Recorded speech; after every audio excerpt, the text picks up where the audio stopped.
New at 6, Russian radio is here in the U.S. And what might surprise you, it's being broadcast from our own backyard on KC airwaves. The company is hoping that you stumble upon it, maybe on your morning drive, and get hooked. Critics say it's propaganda, and the goal is to convince you that America is not good.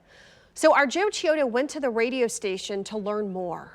We're here in the middle of a small neighborhood in Liberty, Missouri, surrounded by homes. It would be the last place you'd ever expect Russian radio to be broadcast from, but it's happening right here at KCXL Radio. The company producing this was even forced to register as a foreign agent. A lot of people say this is propaganda, but KCXL says it isn't, and there's a place for it in Kansas City.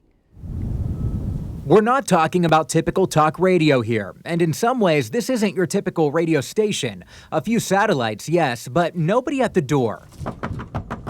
We did manage to reach KCXL by phone. It's like a completely different world, and so have you listened at all to Sputnik 6 to 9 in the morning? That's Johnny Santoli-Chartel, the KCXL spokesperson and wife of KCXL president Peter Chartel. Together, they air Radio Sputnik on 3 stations in KC, bringing Moscow quite literally to the sweet land of liberty, Missouri.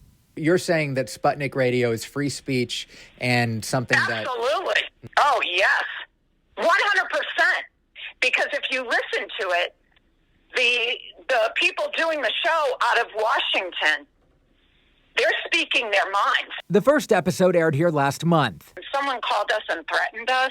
Critics say Radio Sputnik tells lies and makes it clear America isn't united, but rather divided. Twisting it, tweaking a story. UMKC Assistant Professor of Political Science, Deborah Leiter, says the station sometimes has an agenda. First reaction when you found out that this radio station existed? I could not believe it. Really? Yeah, I was so surprised because, my first reaction actually was Kansas City. Mm-hmm. Then, my second reaction was, oh, that's very clever. She says it wants listeners to believe the U.S. is the enemy. This is an operation run out of Moscow tied to their state apparatus. It absolutely is spun. So what is your response to her when she says that this is a radio station with a spin? You know what I think? Okay, I'll tell you what I think. She has a spin to things. I have a spin to things. You have a spin to things.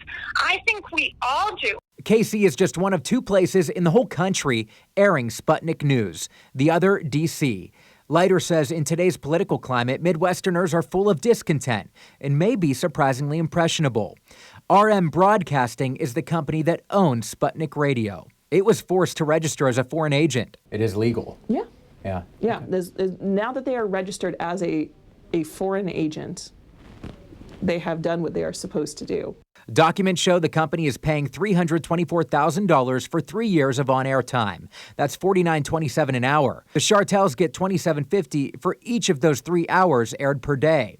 Leiter worries about the ripple effect that propaganda could cause. Once I know that there's a Russian radio station that is spinning the news in a negative way, I may greet all media. In Liberty, Missouri, I'm Joe Chiodo. Are we for freedom of speech anymore? Or is it, no, you disagree with me, I hate you? KC TV5 News.